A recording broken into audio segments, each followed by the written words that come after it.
Alright, this is going to be a really strong attempt to get you to see what I'm talking about, okay? And it's scripted again. I'm just going to read it to you, but try to understand here, because there's nothing more important, especially to me. Alright. This is Ephesians 6:12. For we wrestle not against flesh and blood enemies, but against evil rulers and authorities of the unseen world, against mighty powers in this dark world, and against evil spirits in the heavenly places. Everyone has heard this. It's pretty important. It is literally your job while you are here, while you are alive. So you might want to think on this. Before we get started, I want to quote this guy named Alexander, and I can't pronounce his last name. He's Russian. He wrote a book called Gulag Archipelago in 1960. And he was in a Russian concentration camp, and he recorded a lot of the horrors that happened there. May his soul rest in peace. He wrote this book, and in it is this quote that really stuck with me. From the first time I read it, it clicked like a light switch. He said, "If only there were a group of evil men just out plotting and committing evil deeds, and it were necessary only to find them and separate them from us and destroy them. But that isn't how it works. The line between good and evil runs not through the state, but through the hearts of every man and every woman." Look at my little profile picture. It's relevant as can be. The point is, you can't just point to a certain group of people and call them evil. Every one of us has the ability to do evil. Majority of us even have the motivation, but it's always a decision, and 99% of the time it literally comes down to how you feel in that moment. And if you've seen my other videos on YouTube, I tell you what a spirit is. It's basically a feeling, your collective emotions in that moment. So, now, think like this. Stop using your brain and trying to figure it out and your two eyes. Think of someone who is always smiling and always happy. They walk in a room and the whole room lights up. Everybody knows somebody like that.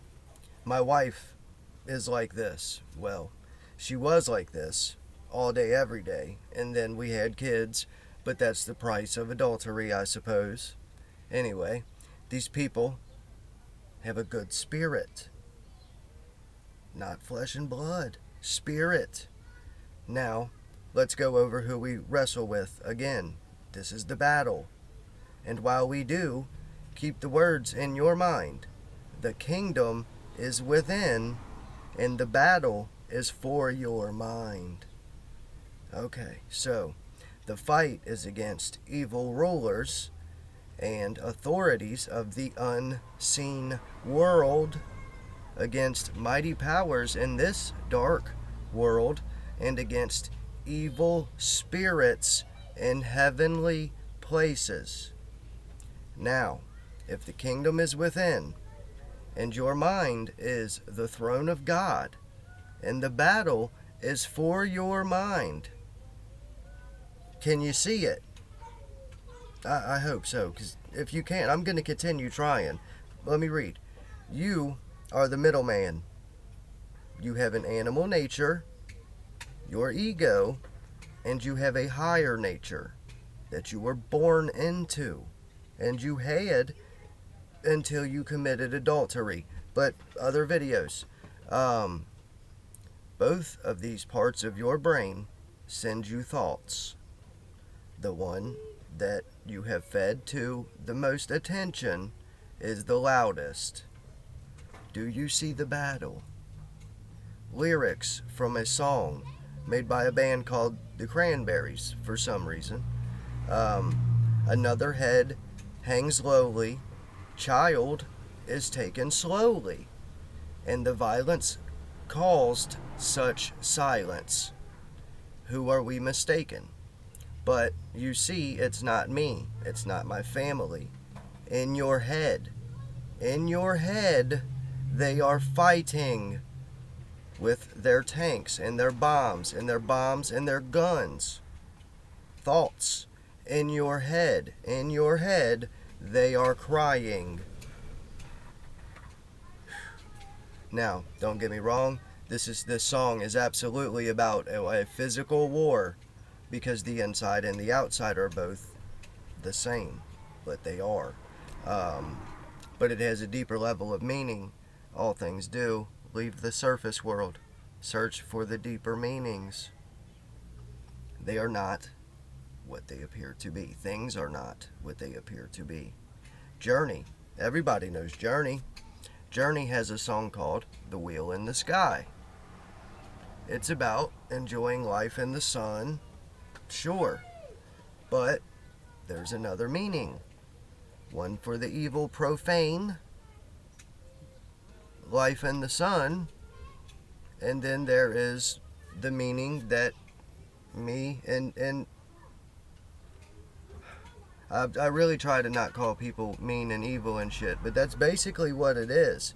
There's a meaning for those who seek the truth and have found it. Alright. Another meaning for righteous men who try to live righteously. Every song has this, every single one. Can you see this? Can you understand what I'm saying?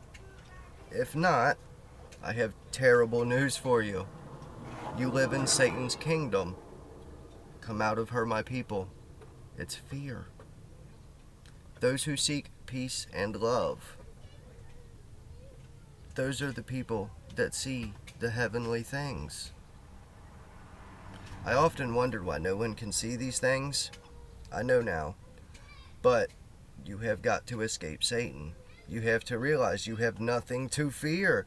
There is one God. He wishes you peace, power, and a sound mind. All things serve him, no matter what. If you look at something and you think, oh, that's evil, it's not. It's the evil in you. It's the fear in you that makes you see it as evil. All right. He wishes you peace, power, and a sound mind. All things serve him. The only reason you cannot see this is because you don't want to. Seek the light. Seek the truth. Value it above all else, and you shall receive it, and it shall set you free. I love you all. Every one of you who tries to do good anyway. If you want evil and you want to hurt people, I fucking hate you. Period. And that hate will fuel me, just like the love will. God bless you all. I really do. I love everybody that wants to do good. And if you don't want to do good, fuck off.